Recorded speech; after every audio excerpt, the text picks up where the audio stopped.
90 Miles from Needles, the Desert Protection Podcast, is made possible by listeners just like you.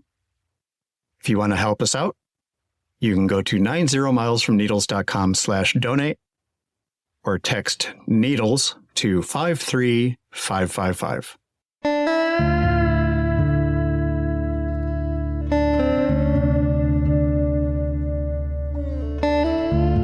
Think the deserts are barren wastelands? Think again. It's time for 90 Miles from Needles, the Desert Protection Podcast.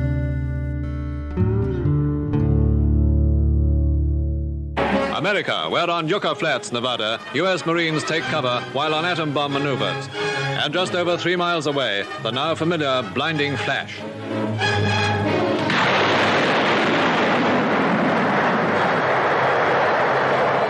Chief purpose of these explosions have been to ensure that the atom bomb can be used in full-scale offensives on land without leaving its deadly radiation in the target area. So the U.S. Marines, like the whole world, watch the effects of the blast and wonder.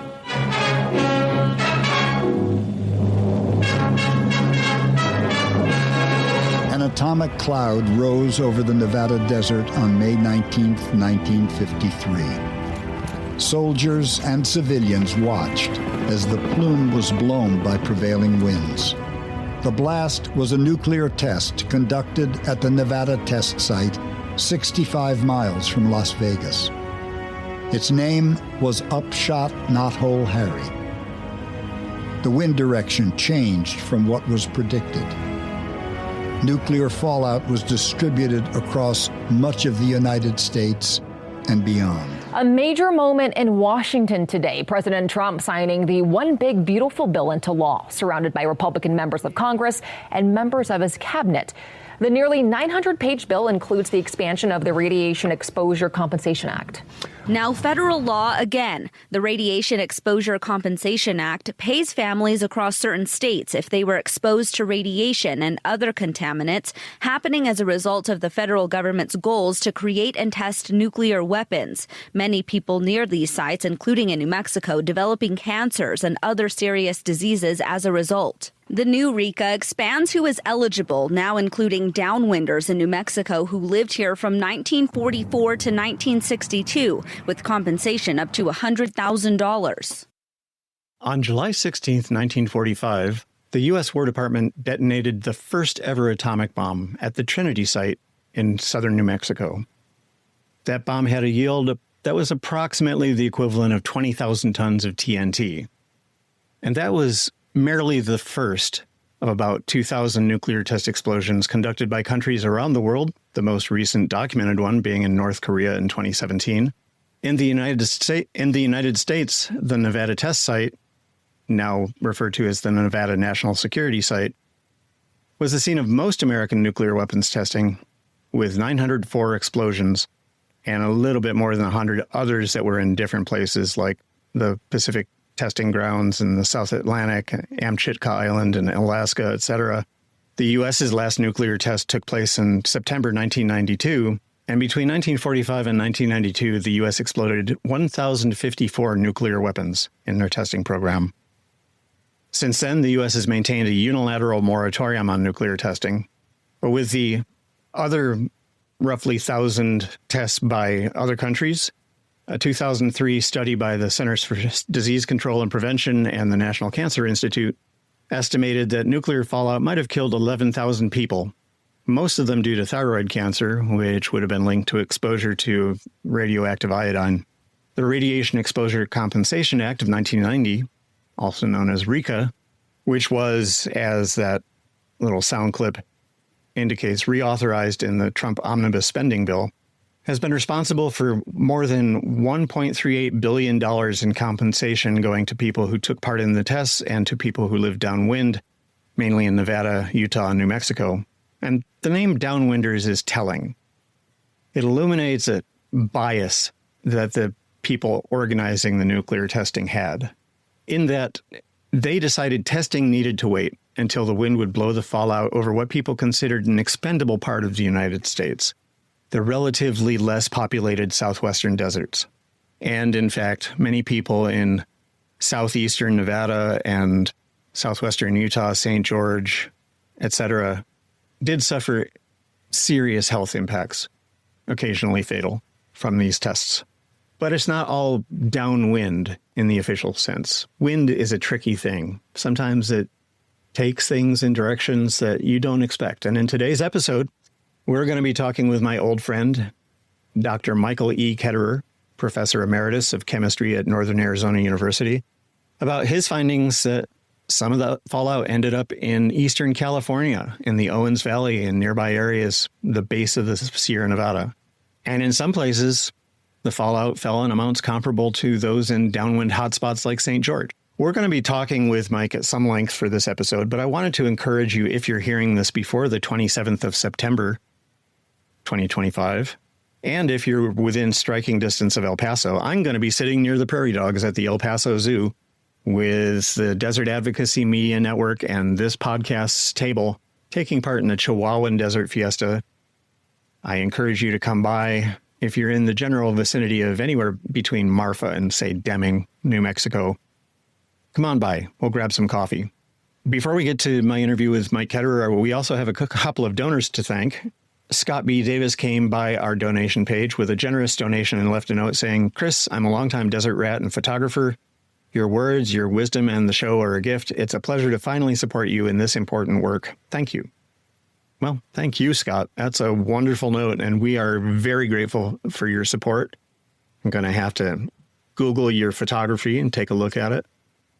We also had someone who prefers to remain anonymous who wrote, after giving a nice donation, "Just discovered you. Thank you for the important work you're doing. It is really nice to get messages like these, especially after last episode, in which I will admit the woes of the world were kind of getting to me. Having some new donors pop up and give us messages of support is a lovely thing. So thank you both. And if you want to join our anonymous donor and Scott B. Davis, you can go to 90milesfromneedles.com/donate and pick out an amount and a frequency of donation that suits you, and we will be very grateful. And with that, let's get to our interview.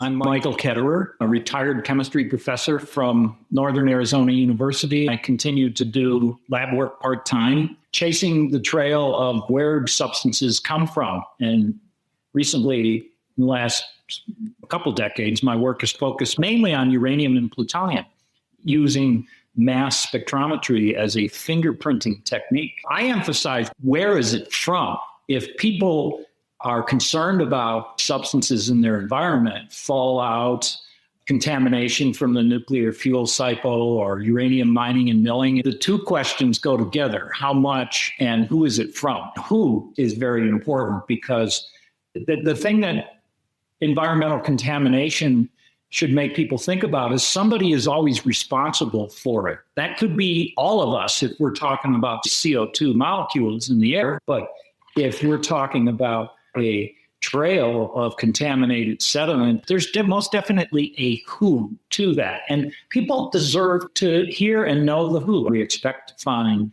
naturally occurring uranium and small amounts of plutonium from ubiquitous stratospheric fallout. If I am detecting something that is out of bounds with what's expected in the background, then I will probably tell somebody. That becomes important. Using isotopic testing of the elements uranium and plutonium and their isotopes is the answer to how do you tell people where is it from? Yeah.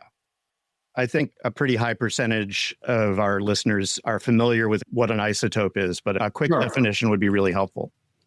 Well, the element plutonium, as well as uranium, each consist of several different nuclear forms. Those are called isotopes.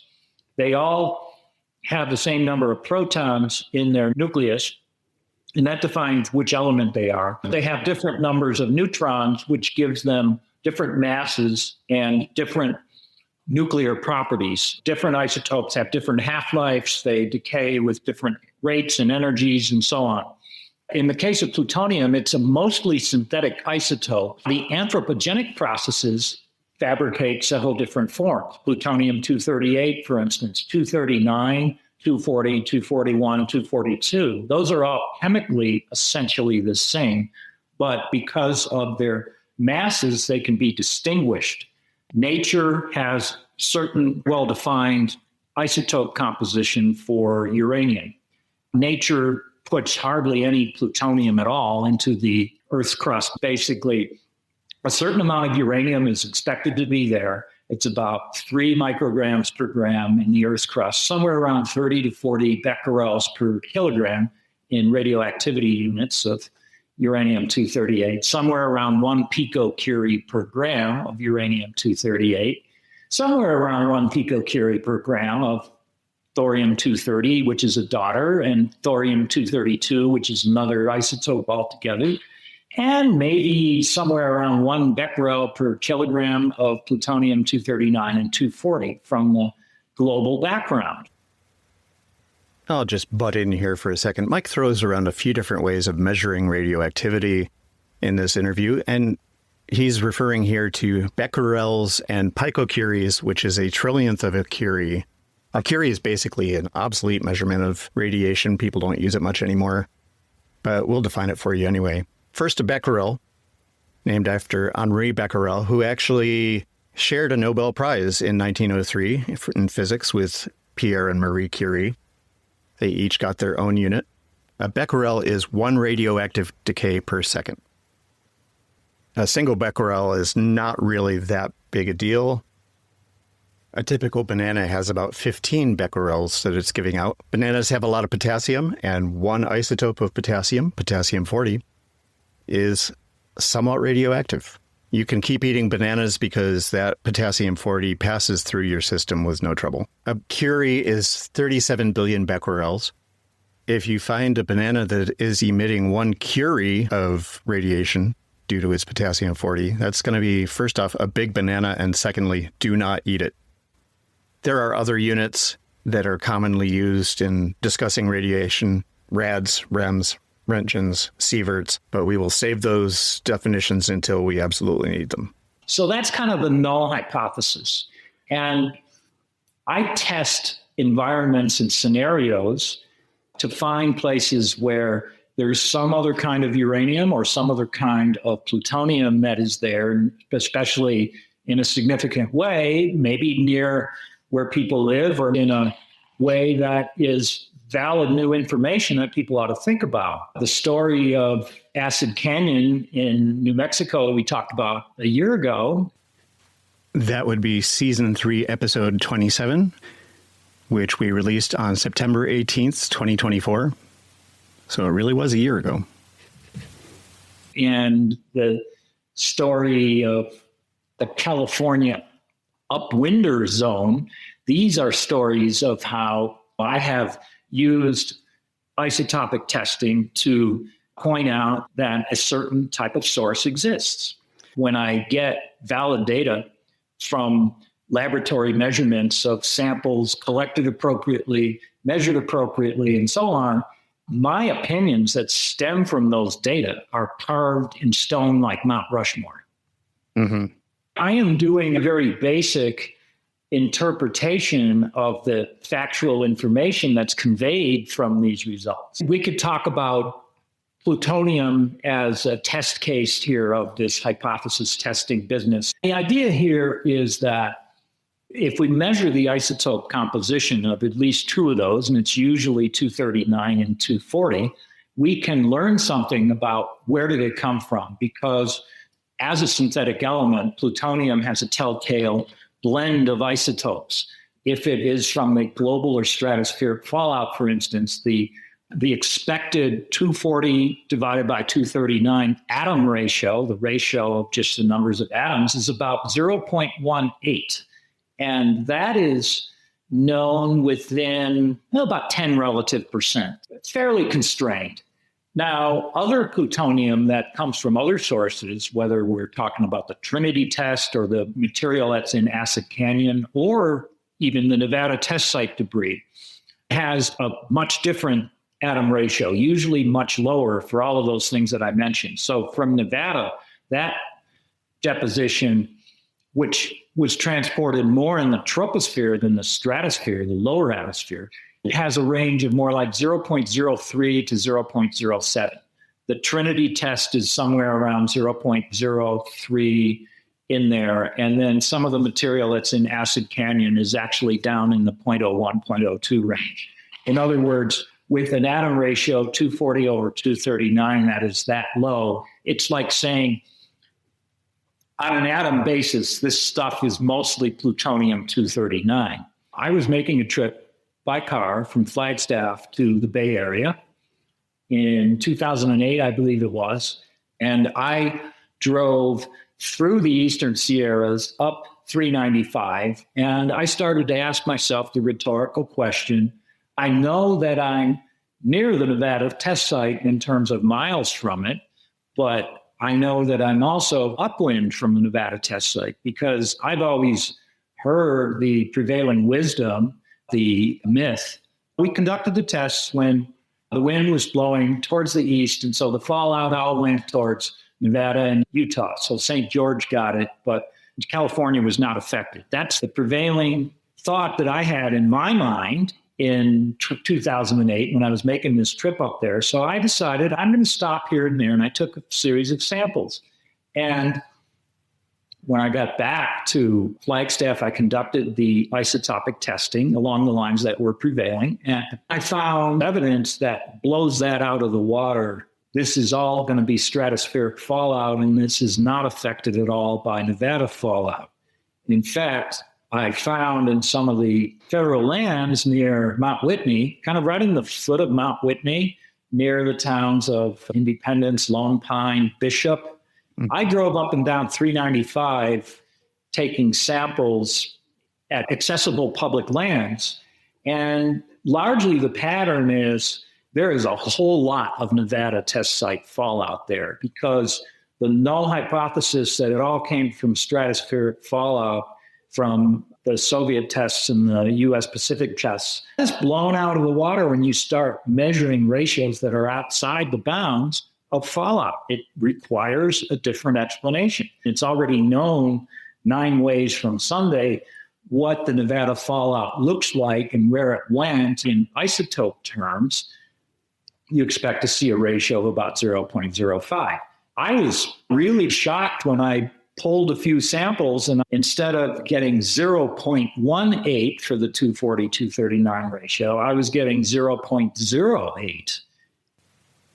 What that is saying is that we've got maybe 1 part by mass of global background mixed with 3 or 4 parts by mass of stuff from Nevada. Said another way, there's some places in there, and right in that area around Mount Whitney is where the activities were the highest. In some cases, almost 1 becquerel per kilogram, but that's not high. That's not contaminated at all, but it's elevated versus what there would be otherwise in the absence of all of this stuff from Nevada. But then you're seeing atom ratios in some of these locations, and this is just in the surface soil in publicly accessible place. People go hiking. It's right by the trailhead for the Mount Whitney Death March, which I have not done. Me either. Need to. No, there's all of these locations. I sampled a large number of areas up and down 395, about maybe 100 road miles, something like that. The prevailing pattern is you always see some effect from Nevada. Maybe it's only 20 or 30% of the plutonium came from Nevada, but in other places, it's like 90% of it. Some of these areas look like they're as bad as St. George. Wow. And I'd never heard anything out of our federal government about considering these areas, for instance, for membership in RICA, Radiation Exposure and Compensation Act. But it seems to me that you can't say St. George bad, Mono Benigno counties, California good. That's pretty distressing. I know that RICA was just reauthorized pretty recently, and it seems like that was maybe a missed opportunity to have a discussion about California contamination on a larger level. I am actually much more optimistic than that, Chris, because RICA was passed in a very narrow and constrained way, although they like to say it was extended and expanded. So some new areas like Coldwater Creek in Missouri, St. Louis area, as well as the entire state of New Mexico. Both of those are really, really justified.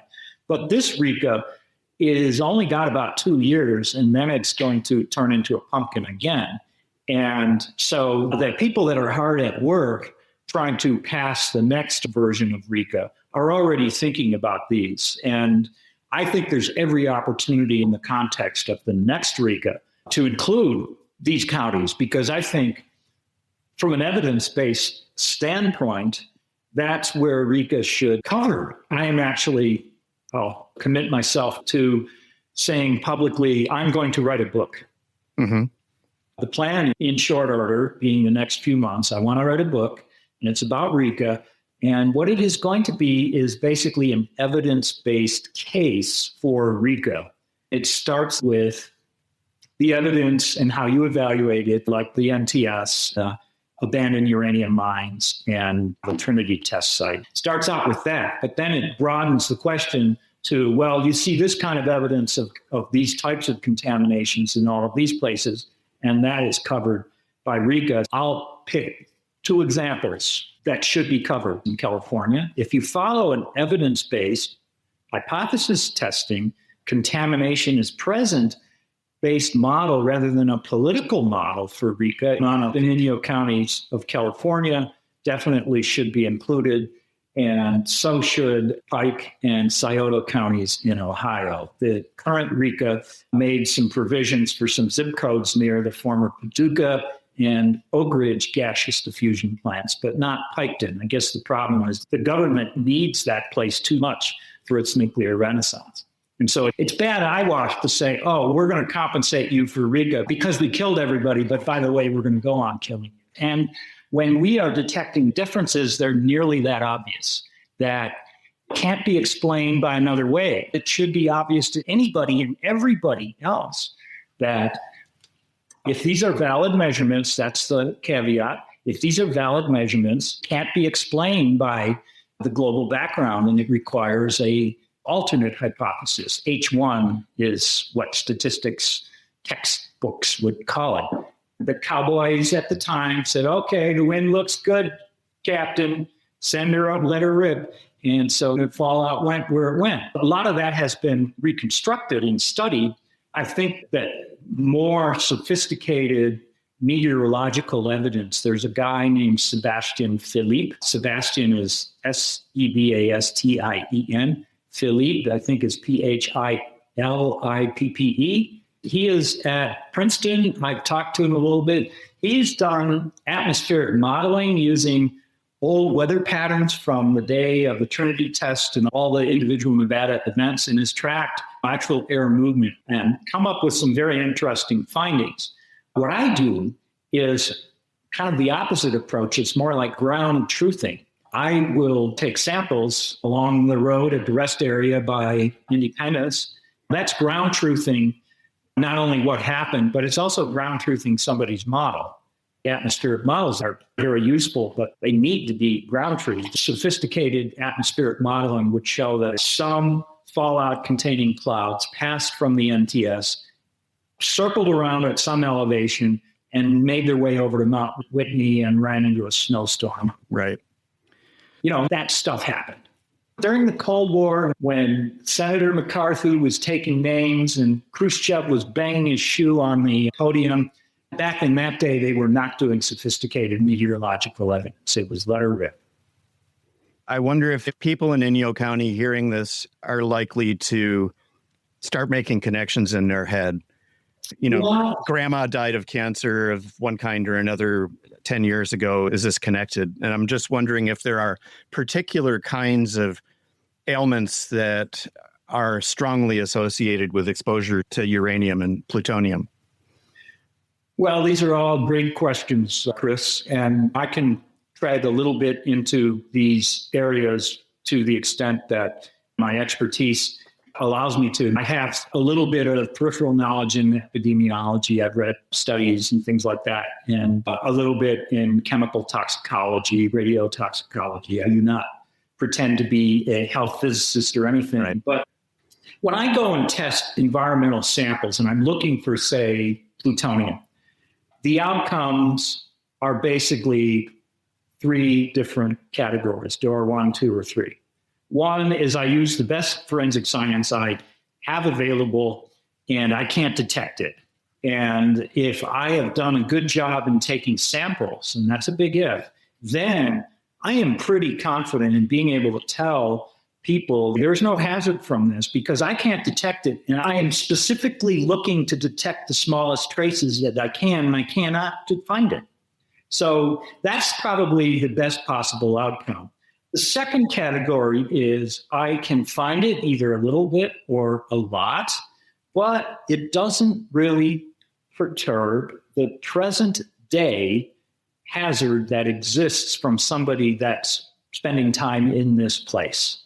So I would say that is the situation we're in for Inyo and Mono County. We can definitely detect the forensic evidence. The breadcrumbs are there. In some cases, it looks like there's rather a lot of fallout.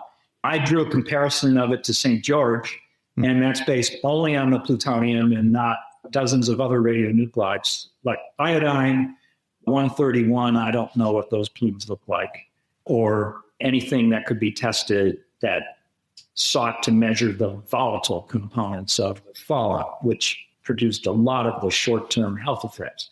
Door number 3, which we don't have here, is I'm detecting a lot of it to the point where the concentrations are high enough, you better beware of it. I think what these results would say is there was past exposure contemporaneously during the 50s and 60s. That ought to be revisited, as has already been done by the government, the National Cancer Institute, and so on. It's already been done in known downwind zones, e.g. southwestern Utah.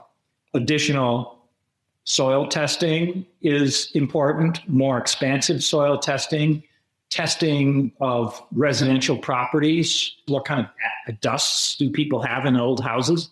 Are there some houses there that predate the NTS where contaminated dust from these explosions can be found? I would bet there are if you can find old enough houses. I don't think that any of this signifies much of a hazard to the people there today, but it retrospectively points to pretty serious past exposure. Mm-hmm. I don't think for people recreating in the national forest up there, I don't think there's a big hazard associated with that. I differ with a lot of the people in Colorado that I talk to about the relative risks of recreating on the Rocky Flats National Wildlife Refuge and so on. Common sense comes into play here. Sure, you do not want to be standing in a dust cloud of blowing soil during an episodic event if it contains this fallout, but you probably don't want to be in that cloud anyway because of 1,000 other things, of Hanta or whatever it is. Yeah, valley fever, et cetera. I don't have a lot of warnings to the present day population or users of those areas, but I think it's already been put into the ecosystem, and we ought to go and try and find out what happened in the past. A small scale epidemiological study of those two counties should be done. I think it would be obvious to try to tease out the data, what started happening in the early 50s and continued through today, if those effects exist. It's not really something that's going to produce further damage, but I see it as our obligation to understand where the breadcrumbs are showing this harm occurred in the past. Don't go away. We'll be right back.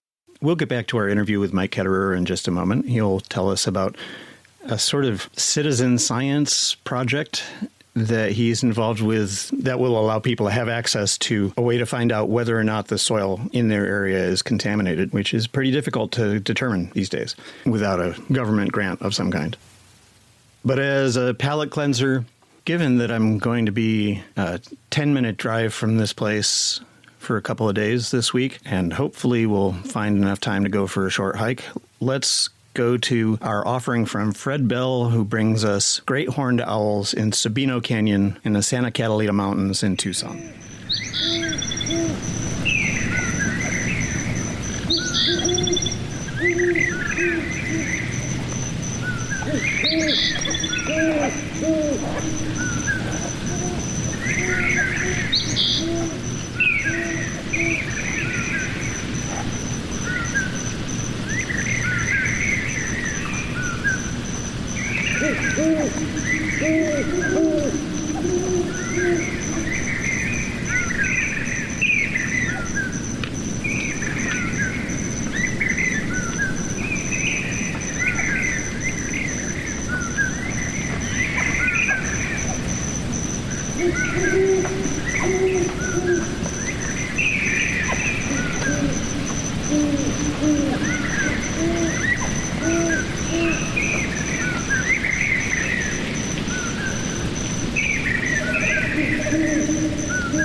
You're listening to 90 Miles from Needles, the Desert Protection Podcast. Sunscreen is your friend.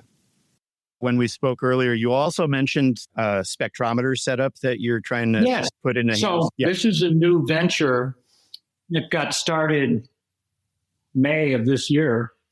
I'm collaborating with a loosely organized group of individuals. We are all members or associate members of Veterans for Peace. I'm not a veteran, so I am an associate member. They are based mostly in New Mexico, but a team of about 7 of us is planning a project, and it's underway. One of our team members has donated a 17-foot camper trailer with bathroom and air conditioner and the whole bit, and it's been refurbished to accommodate a traveling mass spectrometry lab. The idea is it can be brought to the community. It's at my house in Flagstaff. It's parked in the driveway. The trailer has some generators mounted onto the back of it, and there's a platform on the inside that's been constructed to accommodate the mass spec and other utilities. But this is going to be a New Mexico-based laboratory capability. The vehicle is owned by Veterans for Peace. I own and operate the laboratory equipment, and I furnish it with a chemistry set suited for the reagents and, most importantly, the isotopic standards needed for conducting these uranium and plutonium measurements. Plutonium is done without a radioactive materials license. We are working towards a goal of early November. November 2nd is Dia de los Muertos, and that might be a good target date. I've suggested to Veterans for Peace that we should have a public unveiling, probably in the Albuquerque or Santa Fe area, and have some free food and stuff, invite the public to come, and in particular invite stakeholders that we want to work with. So we anticipate working both with individuals, but more so with, existing organized groups. So for instance, the Tularosa Basin Downwinders Consortium, and I know those folks fairly well, as do, most of the rest of our team knows them too. They are interested in working with us, and some of the questions they have in mind are understanding what kind of contamination were people exposed to through drinking water in cisterns, which was common practice at the time of the Trinity test. I have already sampled one cistern that has some very interesting results, quite high. It serves as a funnel, a gathering point for all the contamination that falls on the roof and funnels down into your drinking water. There's no doubt that was an under-recognized source of exposure to Trinity and Nevada fallout back in the day. With the downwinders, we're anticipating, this is kind of a 2-year target. We're anticipating, with community assistance, gathering enough samples, and I think it's going to be somewhere around 1,000 samples, to construct some fallout maps of New Mexico, for posterity's sake, telling people where the stuff is from and where it went in just a very straightforward and objective way. Around the time we talked last year, I was entertaining being part of an academic grant team and getting money from the federal government and so on. We were all happy when I was talking about studying Trinity fallout because that's not controversial. As soon as I mentioned Los Alamos, that was the kiss of death for my involvement with those people, because there's plenty of people that have, conflicts of interest, shall we say. Yeah. The mobile lab project can use generator power, or it can use land-based power, 220 volts. I have two 8,700 watt generators, which can power the whole thing, including air conditioning, cooling, and all the utilities. But land-based power is preferred. I'm setting it up and testing it at my house. It'll be sent somewhere to perform work with a crew of at least 2 people. And we'll go to different locations to interface with communities. I'll give you a good example of how this might be beneficial. People are going to ask, why do you want to bother doing all that? Why don't they just mail you a package? Well, they do that too. But last month, I spent about a week in Pike County and Scioto County, Ohio, taking samples. Each sample I would collect and talk to people. I realized that there's earth-shattering set of hypotheses that are going around in their mind about that sample. And this is why I'm testing it for them. Wouldn't it be so much better if I could say, okay, I will give you a preliminary answer in 6 hours, or I will give you an answer the next morning, right, or I will give you a printed report on some kind of letterhead with my signature on it in 24 hours. The ability to do something like that in real time or close to real time is much better than where we are now. I'm now sitting on about 7 or 8 different parties. I took samples from them, or from their properties, or talked with them and obtained samples from them, or whatever. Every one of those persons is sitting there a month later wondering if I forgot about them. right. And, for people that are distrustful of science and scientific geeks, and I can tell you that Pike County is about as red as they come for counties in that part of the U.S. So is Scioto. They're distrustful of science-type people in general terms. But I think if you were to give them the evidence right in their face and say, here, let's look at the numbers coming out of the machine. You bring me your own well water sample if you don't believe me. A lot can be done to persuade and to change minds. But particularly at the political level, we are in the wrong climate in the United States right now for anything like that. And I hoped to be embarking on this program. About a year ago, I wish to have been embarking on this program with, maybe the end results is Madam Harris would be signing some significant piece of legislation and apologizing to Americans for having raped their country in so many ways by these industries in the Cold War. I see little hope of that happening now. Yeah. But on the positive side, there are some people in New Mexico, and I've met many of them, that really deserve a profound apology from the United States. And of course, that can't happen now, but we got the best next thing to it. The Holy Father knows the Archbishop of Santa Fe. And if you've listened to the Archbishop of Santa Fe, John Wester, Father Wester, what he has to say about making plutonium pits, he and the Holy Father know each other pretty well. Yeah. So an apology from the Pope would mean quite a bit more than the apology from our sitting president. Well, Mike, I think we've got a lot of really good stuff here for an episode. Do you have any public-facing stuff you'd like to direct listeners to? Your lab website or anything like that? I don't have any kind of a web presence, really. My public presence is easy to find in the popular media. If you Google my name and put in something like Los Alamos, Rocky Flats, Piketon, Ohio, uranium, plutonium, you'll find plenty of trail But also, if you want to validate my credentials scientifically, just go to Google Scholar, scholar.google.com. Type in my last name plus plutonium as a keyword plus Flagstaff as a location, and you will see I have a respectable list of peer-reviewed papers. And some of them are pretty old. I mean, I've got a couple decades under my belt doing this. I'm easy to find. My public email address is michael.ketterer@nau.edu.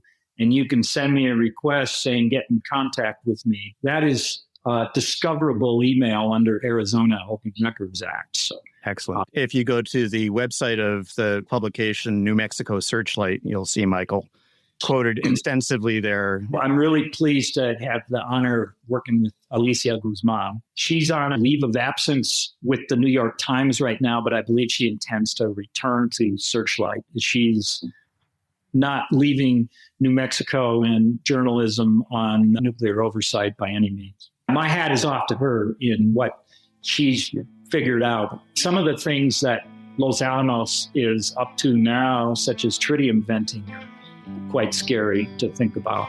Well, Michael, thank you so much for joining us again. And I will definitely take you up on the idea of a little bit of spring hiking. Good to talk with you again, sir. I will keep you posted of any travel plans to California, too. I can meet you in Lone Pine at a moment's notice if necessary.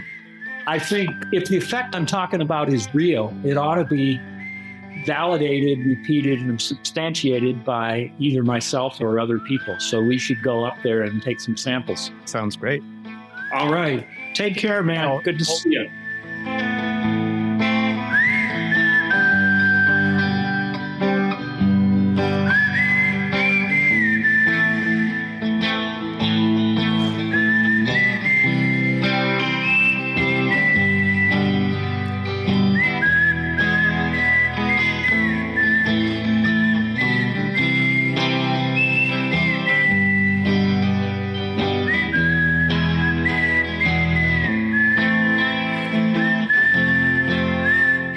And that wraps up this episode of 90 Miles from Needles, the Desert Protection Podcast.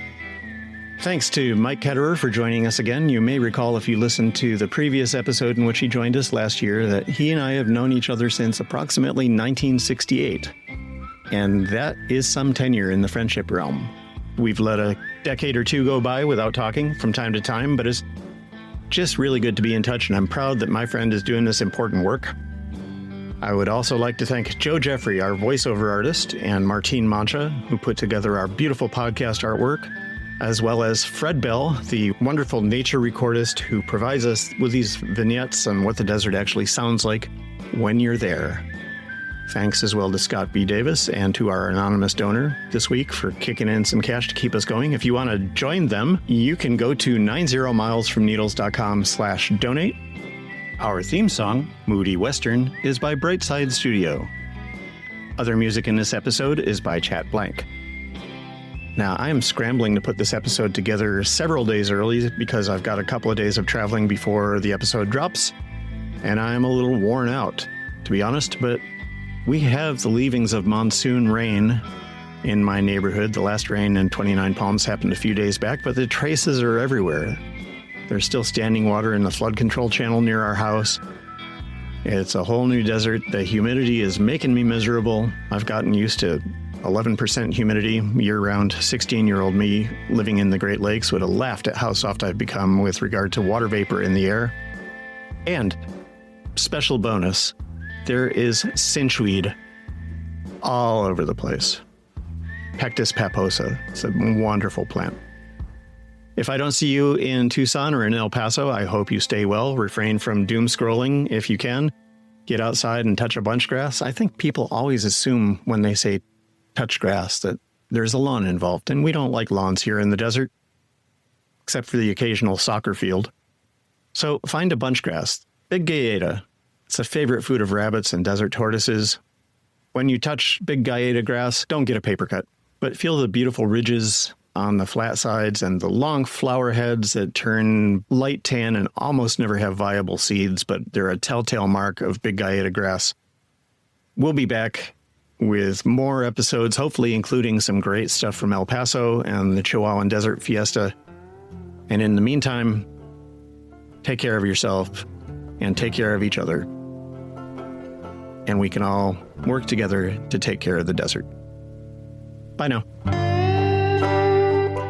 90 Miles from Needles is a production of the Desert Advocacy Media Network.